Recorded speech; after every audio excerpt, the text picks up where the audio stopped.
Pada tanggal 14 Agustus 1945, Jepang menyatakan menyerah tanpa syarat pada sekutu yang ditandatangani oleh Menteri Luar Negeri Jepang Mamoru Shigemitsu.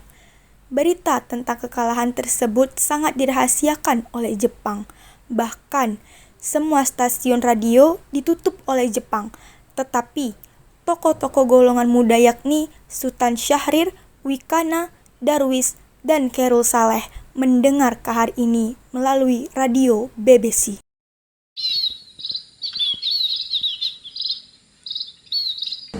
Kawan-kawan, tentara Jepang telah menyerah kepada sekutu. Dengan begitu, Indonesia memiliki kekosongan kekuasaan. Kita harus segera mendesak golongan tua, terutama Bung Karno, agar segera memproklamirkan kemerdekaan Indonesia. Betul sekali, kawan. Tapi jangan sampai kemerdekaan Indonesia diproklamirkan oleh PPKI. Mengapa kamu berpendapat demikian, saudara? Karena PPKI dibentuk oleh Jepang. Kita tidak ingin ada campur tangan Jepang dalam proklamasi. Lalu, siapa yang berhak memproklamirkan kemerdekaan? Bung Karno sebagai pemimpin rakyat dan atas nama rakyat. Tetapi, apakah Bung Karno setuju? Dia kan ketua PPKI. Kalau dia menginginkan naskah proklamasi tetap disusun oleh PPKI, kita paksa saja dia. Kalau perlu apa? Beliau berkenan. Kita harus berbicara baik-baik dulu kepada beliau. Betul, kawan. Kekerasan bukanlah hal yang tepat. Sebaiknya setelah Bung Karno pulang dari Dalat, kita akan menunggunya. Setuju.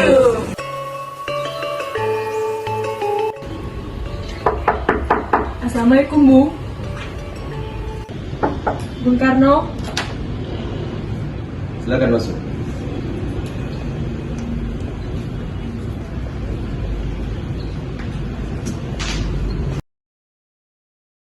Ada perlu apa saudara semua datang kemari? Jadi, begini Bung, Jepang telah menyerah. Kami meminta Bung Karno untuk segera memproklamirkan kemerdekaan.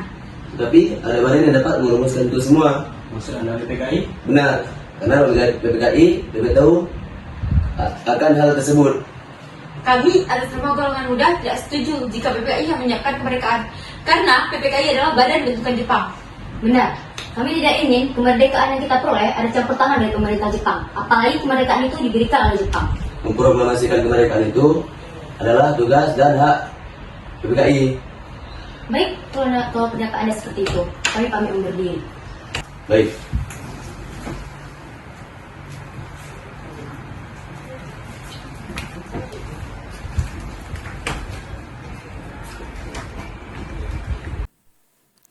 Keesokan harinya, pada tanggal 15 Agustus 1945, pukul 9, golongan muda revolusioner mengadakan rapat di gedung Lembaga Bakteriologi di Pengangsaan Timur, dan mereka tetap berpendirian bahwa kemerdekaan adalah hak dan urusan rakyat Indonesia sendiri.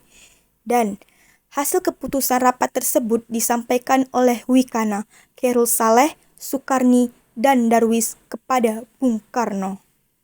Selamat malam, Bung Karno. Ada perlu apa Anda datang kemari? Sekarang, malam ini juga kita kobarkan revolusi. Kami sudah siap memberikan jiwa kami. Jika Bung Karno tidak mengumumkan pada malam hari ini juga, esok hari pasti akan ada banyak pertumpahan darah. Ini batang hergo. Seret ke pojok sana, potonglah malam ini juga. Dan esok hari.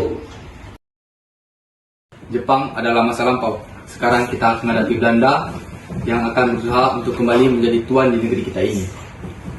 Jika para saudara tidak setuju dengan apa yang telah saya katakan dan mengira saudara telah siap dan mampu untuk melakukan proklamasi kemerdekaan, mengapa saudara tidak melakukan proklamasi itu sendiri? Mengapa meminta Soekarno untuk melakukan hal itu? Apa bukan rakyat itu sendiri yang memproklamasikan? Kekuatan kita tidak dapat untuk melawan kekuatan Jepang. Coba, apa yang dapat kalian tunjukkan? Saya membutuhkan waktu untuk berpikir dan memutuskannya.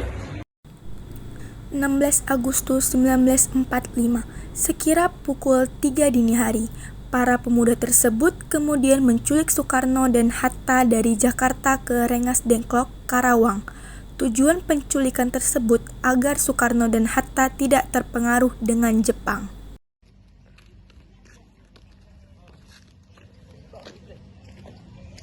Bung Karno, kami meminta Anda untuk segera memproklamirkan kemerdekaan Indonesia. Baik, berikan saya waktu untuk memutuskannya. Kalau pendapat Anda seperti itu, ikut kami sekarang. Kemana? Ikuti saja kami.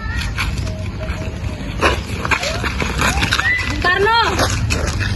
Bolehkah saya ikut? Ayo, mari. Fatmawati merupakan satu-satunya perempuan yang ikut diculik bersama Soekarno-Hatta ke Rengas Dengklok, Karawang, Jawa Barat. Pada 16 Agustus 1945, di Rengas Dengklok, Bung Karno dan Muhammad Hatta terus didesak oleh kaum muda untuk segera memproklamasikan kemerdekaan Indonesia. Bung Karno, tunggu apa lagi? Ini waktu yang tepat untuk memproklamasikan kemerdekaan Indonesia. Maaf, saya tidak bisa.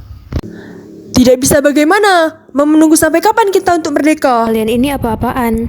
Tidakkah ada cara yang lebih halus? Dengar Bu, kami hanya ingin Indonesia cepat merdeka. Ya, saya tahu itu.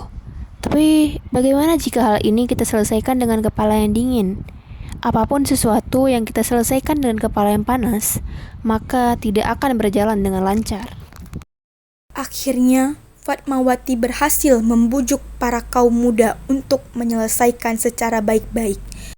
Di sisi lain, Subarjo yang telah mengetahui keadaan dan keberadaan Soekarno, Hatta, dan Fatmawati pergi untuk menyelamatkan mereka bersama Sayuti Melik. Sudahlah, lepaskan mereka. Rasanya tidak pantas untuk menahan tokoh nasionalis seperti ini. Bagaimana bila kita renungkan ini secara baik-baik? Baiklah.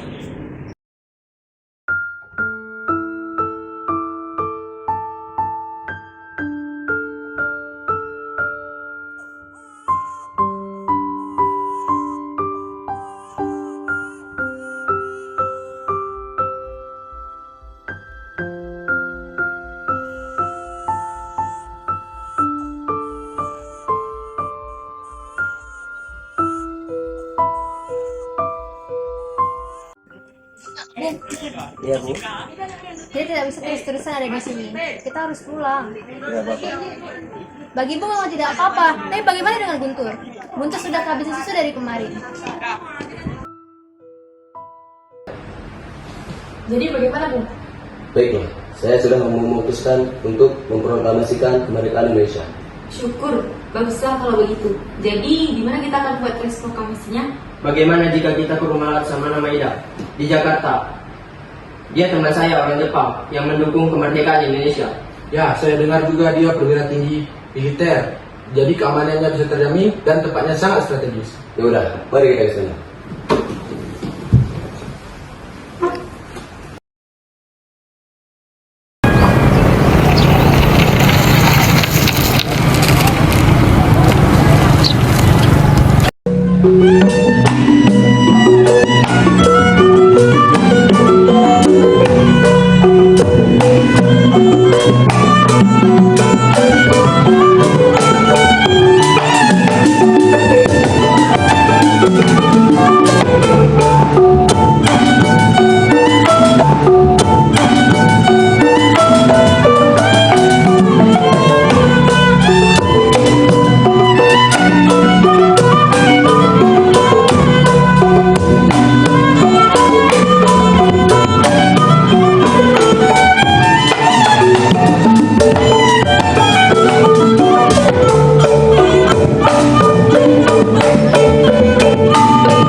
Ada apa tuan-tuan kemari? Apakah ada masalah? Maaf telah menunggu waktu istirahat, Tuan. Tapi apakah benar Jepang telah menyerah kepada sekutu? Tuan, para kaum muda terus mendesak kami untuk segera memproklamasikan kemerdekaan. Bagaimana menurut Tuan? Ya, bagus. Ini waktu yang sangat tepat. Begini, jika diperbolehkan kami akan meminjam rumah Tuan. Boleh, tapi untuk apa? Rencananya kami akan merumuskan naskah proklamasi. Baik, silakan masuk tuan-tuan. Sepertinya Bung Karno, Bung Hatta, dan Subarjo pun cukup untuk sekedar membuat naskah proklamasi. Ya, saya setuju. Lebih baik kita semua tunggu di situ. Soekarno, Hatta, dan Subarjo memulai perbincangan mereka di dalam rumah Tadashi Maeda. Naskah sebanyak 2 alinea yang penuh dengan pemikiran tersebut lalu selesai dibuat 2 jam kemudian. Naskah kemudian diserahkan kepada Sayuti Melik untuk diketik.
Proklamasi telah selesai.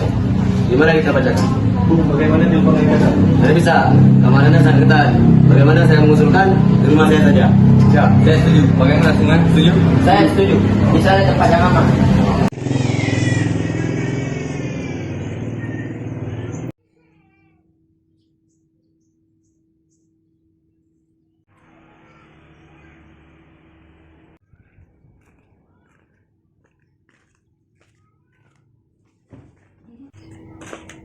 Permisi Tuan, Iya, ada apa?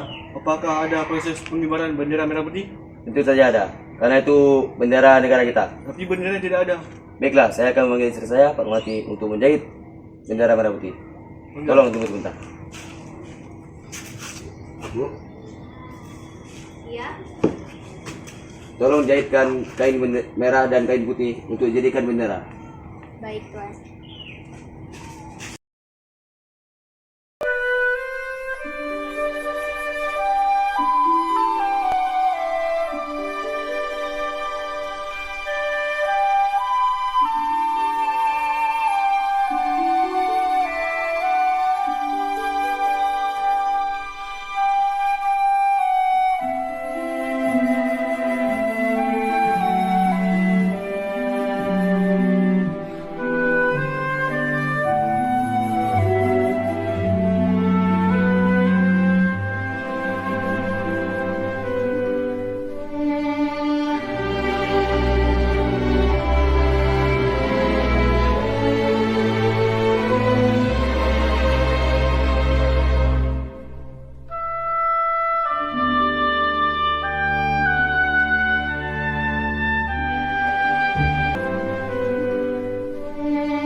Saudara-saudara sekalian, saya telah minta saudara-saudara hadir di sini untuk menyaksikan satu peristiwa.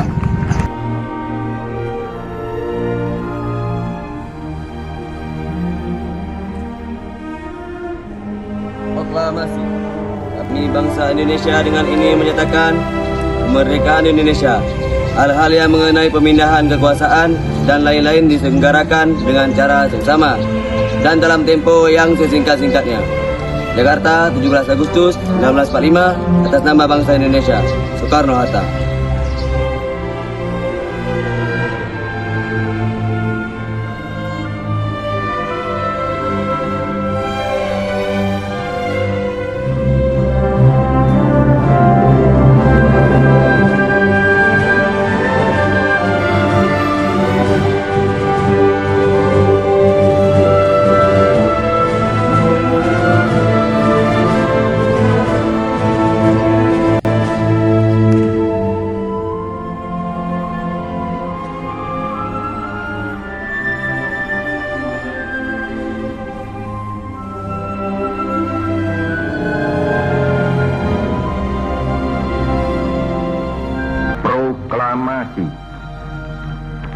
Kami, bangsa Indonesia, dengan ini menyatakan kemerdekaan Indonesia.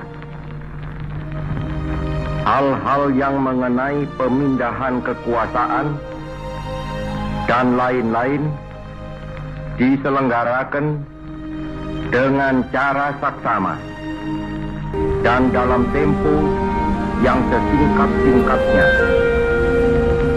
Jakarta, 17 Agustus 1945, atas nama bangsa Indonesia, Soekarno, Hatta.